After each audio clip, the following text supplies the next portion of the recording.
Hello, my name is Shane Johnston, Director of Schools in Jefferson County. I want to first of all just say thank you to all our parents and families and stakeholders in the community, as well as our great employees and teachers and staff and our students for doing their very best to make a very difficult 2020-2021 school year a success.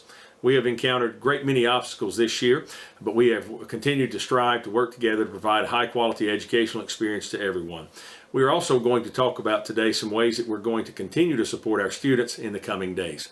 It's hard to believe we have just a little over 20 school days left in this school year, and we do want parents and families to know that we are making it a point this year, unlike any other year, to really emphasize the importance of these last few instructional days following state testing. Now, while state testing is currently going on in elementary grades and in middle grades, and high school begins later this week, we are going to continue to address those skill deficits that we're seeing in students and the standards that we know are giving us difficulty throughout the month of May as well. So we want to first of all say thank you, and then as we move forward, we want to let you know about our summer learning camps. Many of you recall the state legislature had a special session back in January, and in that session, one of the things that was approved was summer learning camps for students in grades kindergarten through 7th grade. So we will have multiple sessions at each school going on. And currently we are inviting students that qualify for that, and there will be a process. We invite X amount of students on round 1, then we expand that in round 2, and then ultimately then the first week of May that will be opened up and available slots will be made available to everyone in the event that you have an interest in your child attending. Those summer learning camps are going to take place from 8 to 2, Monday through Thursday, beginning on Monday, May 24th, and ending on Friday, June 18th. Actually, the camps will be Monday through Thursday each week, except the week of Memorial Day, and due to the Memorial Day holiday, that week will be Tuesday through Friday. So it is 16 days in which we will be addressing deficits that students are experiencing in standards and in skills associated with the appropriate grade level. These will be taught by certified teachers within the Jefferson County school system, and we are currently in that planning phase. And again, this funding was made available through efforts of the Tennessee State Legislature in their special session in January. We also will be offering an 8th grade opportunity. This is unrelated to the summer learning camps and that legislation, but we are going to also have a summer school opportunity to help our 8th graders and try to help them be even more prepared to go on to the high school and begin 9th grade in the fall. Now, there was also a component of that known as STREAM, and that deals with an after-school tutorial program, and we asked for the state for a waiver on that. Instead of offering that in the summer, we are going to offer that when school resumes in August. That gives us time to address students' needs in June, get everyone back to school in August, and then that program you'll hear more about when we resume school for the 21-22 school year. So I also want to let you know it is that time of year we have end-of-year activities, but we have to balance those this year with our safety protocols.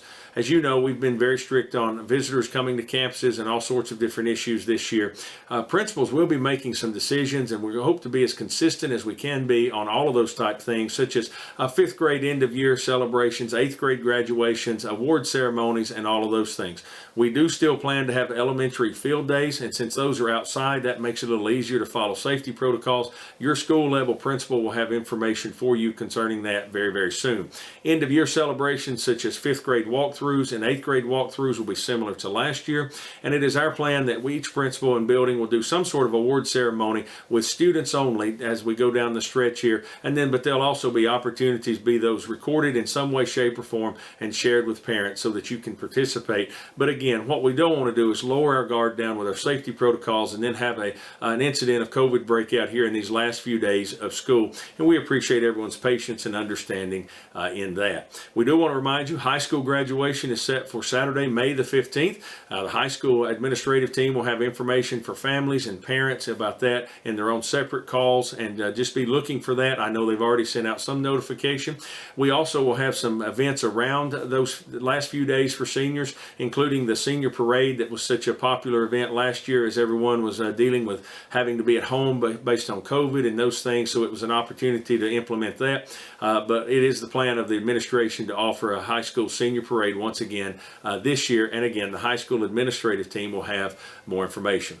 So I do want to make you aware of some federal funds that have been coming into the school system. Last summer, as we were preparing to reopen school, it was known as the CARES Act, but it was actually the ESSER 1.0 funds. It was about $1.5 million.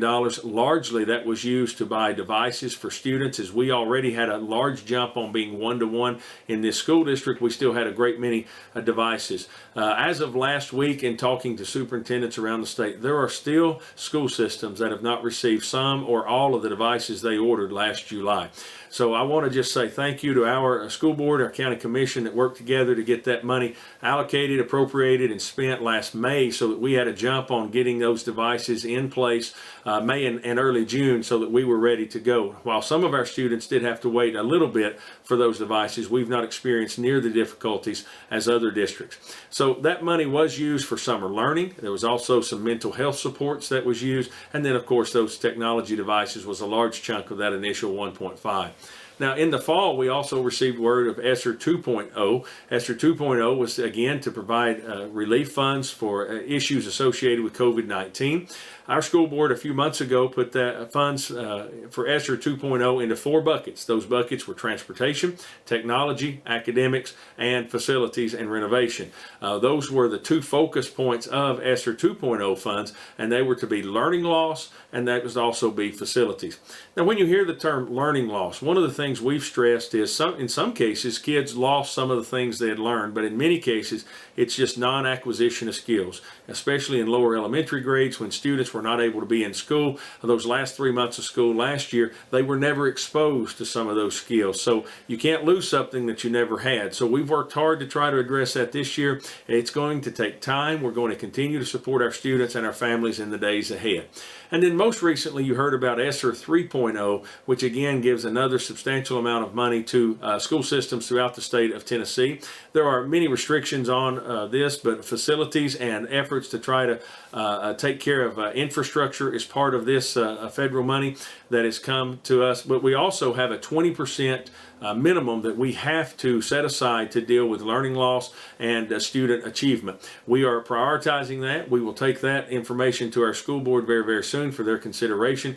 But such things as ongoing professional development and support for our teachers, technology, and many of you will know just common knowledge, the iReady and the Ready Math curriculum that we were able to use. There is no product available that more closely aligns to our state TCAP testing in elementary and middle grades than the iReady system, and that's why we have really invested a lot in that to use this year, and then making an investment with those federal dollars to use that for the next 2 years as well.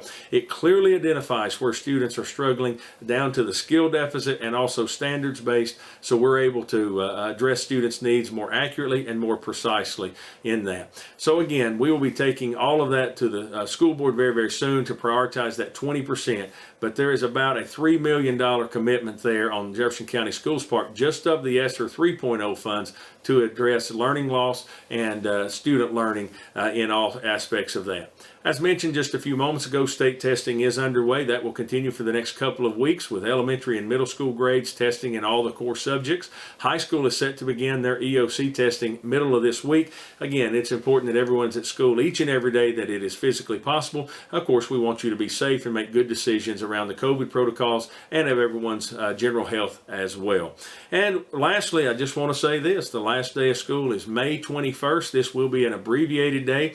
It's hard to believe on one hand that this school year has come and almost gone, but we still have a lot that we want to get accomplished in these last 20 plus school days. But once again, for parents planning purposes, May 21st will be an abbreviated day, and we'll get you exact dismissal times as we get just a little bit closer to that. But May 21st is the last day for this school year. Once again, I want to end where we started today. Thank you for everyone working together to make this a very successful year. Please contact your child's school or principal if you have any questions or concern. And once again, thank you.